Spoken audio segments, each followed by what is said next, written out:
Hi everyone, Clusamall Designs here, and this is part 6 of the Tamiya 1/32 scale F-16 Fighting Falcon build. So we've done quite a bit of work on her since the last video, and I'm not too sure how long this video is going to go on for, so you might want to pause it, go grab a drink, come back. I might ramble on for a while on this one, so sit back and enjoy. So as you can see, it is really coming together now.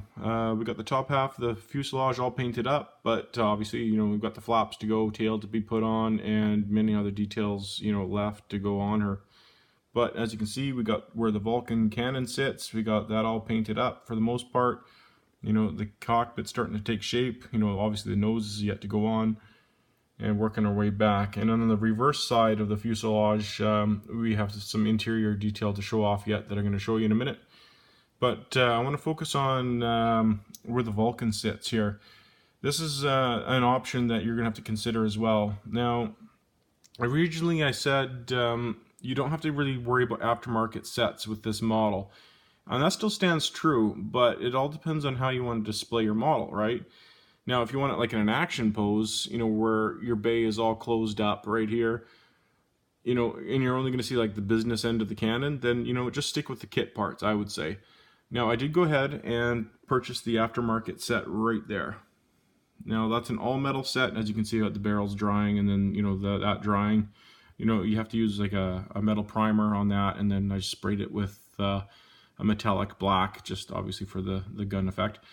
But getting back to this, you get more detail with this set right here for your barrels, right? And then you just plug it into your kit part. That's only because I plan to display this model as it's going under maintenance, and I want to show it off. And I found that the kit part of the barrels didn't have that level of detail. So, I did go ahead and do the aftermarket set as I just showed you.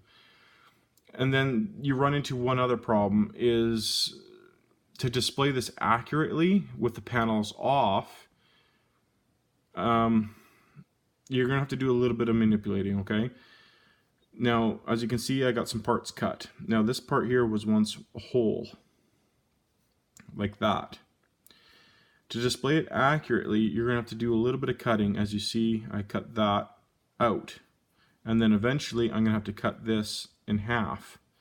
And then I'm going to take this and put it into its spot like that. Once I get the barrel in, then it'll be accurate. And then obviously this panel here will be off. And then the cannon will be displayed correctly. So there's going to be a bit of surgery needing to be done. And then also too, if you see that seam line right there, that piece from that line on is a scratch built part. That would have been just left open, like an open hole.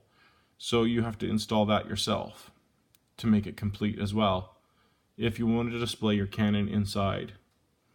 Otherwise that would have been just a gaping hole and left open. So something to consider, right? If you want to have your cannon displayed correctly. And trying to find reference material on the cannon exposed and going under maintenance seems to be almost impossible. So that's the only pictures I could really find on the internet, was this piece installed without this piece here. Actually, there's a seam line. Let's see if I can show you that right there where my thumb is. That's cut off. So that piece will be installed like that, without that and then that. So I'll have that kind of laying on the ground beside that, and then this panel right here, there's a panel that will go there on the ground, and then it'll be like going under maintenance. That's how I'm going to display it. So again, I just wanted that level of detail in there, right? Now again, if you're not displaying it, then don't worry about it. Now, I wish they would have put a little more detail into their cannon area. Like the Academy kit actually had this panel removed, and they had the drum in there.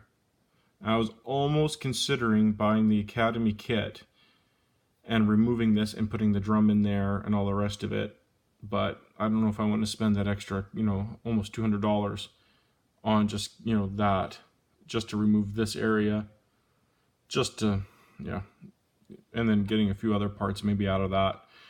I don't really know if I wanted to cannibalize, you know, that kit, but I mean, I guess I could take the drum out of there, put the panel on top, and then use that model and do something like that. But from everything that I read about the Academy kit, there's a lot of, you know, fit issues and accuracy issues, so I really just didn't want to bother with that. I figured if I just did it this way, it was enough to show people the detail that I wanted to show. Because, I mean, you know, you can go too far with these things too, right? So that's the aftermarket set I have for the Canons. And then one other aftermarket set I bought, I don't really know if it's really an aftermarket as far as, you know, detailing up, but it was just these metal tube things right here, these pitot tubes, or pitot, I don't even know how to pronounce that. Just because plastic breaks so easy, and I always knock these off with my hands. I don't know about you guys, but I always knock these off. And I do have another set coming where these pieces here, you get like 16 of them, or what, I don't know how many.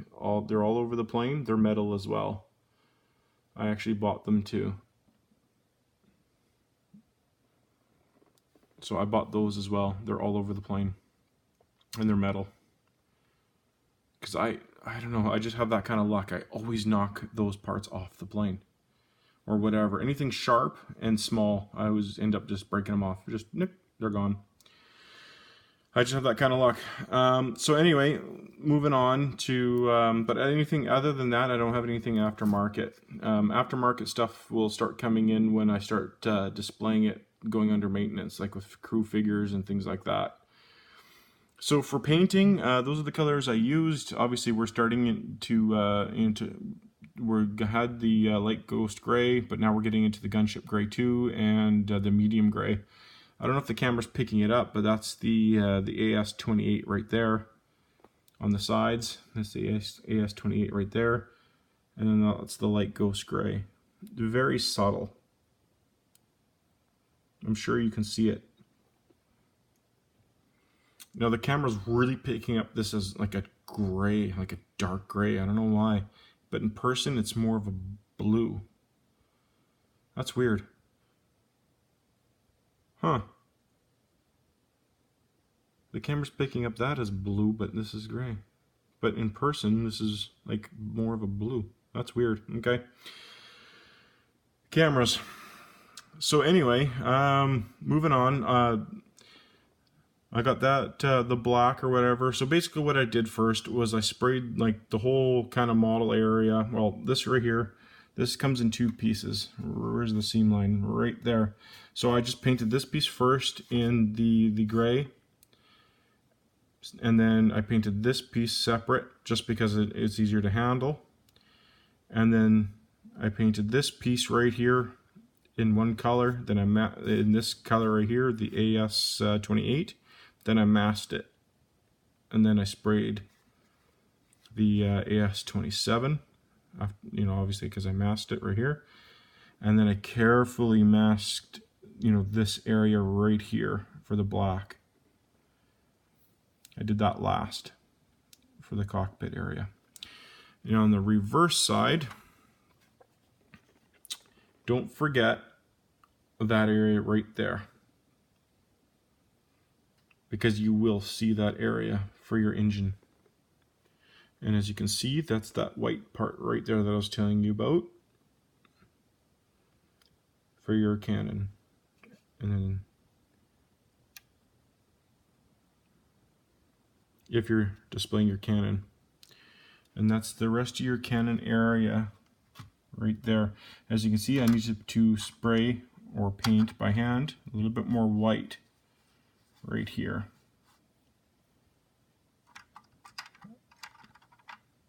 As you can see right there, that's a little bit gray exposed. And I'll flip the model over. I'm sorry for the bounciness, I'm trying to do this with one hand here. That's the rest of your green for your engine bay. So if you forget to paint that,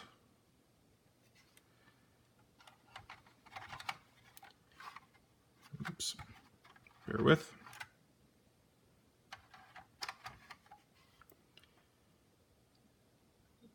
That'll look silly.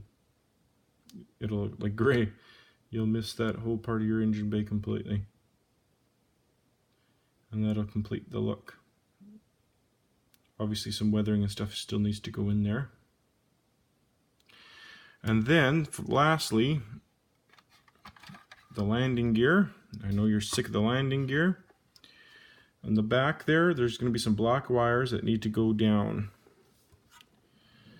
Right, on both sides, just down. I think one each, one down there, and then one on the other side that need to go on there. But we'll do that on a later date. I'm kind of sick of talking about landing gear, as I'm sure you guys are too. That can go in at any time. And that'll finish off the landing gear. Sorry for the bounciness. I'm trying to do this, like, again, one-handed on an iPad. I'm a little, low tech for filming this. This is just all I have. So I think that should about cover it. A lot of time it was spent, obviously masking this and, for the paint. It looks easier than it is, but the hardest part, for the most part, was making sure there's no dust and debris on here when you go to paint this. And then after all this was painted on, I used a semi-gloss. I don't have the lid anymore, otherwise I would have put it in the shot. After I'm done with these lids, after the paint is gone, I keep the bottom part of these lids for paint. I try to get one more use out of this, so I use these to mix colors in. And then after that, I just toss these, I guess. But yeah, there we go. So that is part 6. I guess we're going to put the cannon all together and slip it in once the time comes. I'm not going to glue it in just yet. And we're going to keep working on this. And the cockpit area, I do have the aftermarket Edward sets for the cockpit area. I do want those installed because we are having the canopy up. And it's just a matter of deciding which canopy I want too, right? Do I want the clear, or do I want the one in the picture there, the nice gold color? I got to decide on that. Also too is aftermarket decals. I don't want to use the kit ones. There's nothing wrong with the kit ones, but I like my planes to be different, obviously, than what they offer. I want something that no one else has, or one's rarely seen. So there we go. It's kind of a long video. Hopefully this made sense. Look forward to your comments on this, and let me know what you think, how you think this is coming along. So thanks so much for watching, guys. Please like, share, and subscribe. And definitely do hit that like button. It helps the channel grow, and it definitely helps me out a lot, guys. So thanks so much for watching, and look forward to your comments. Bye.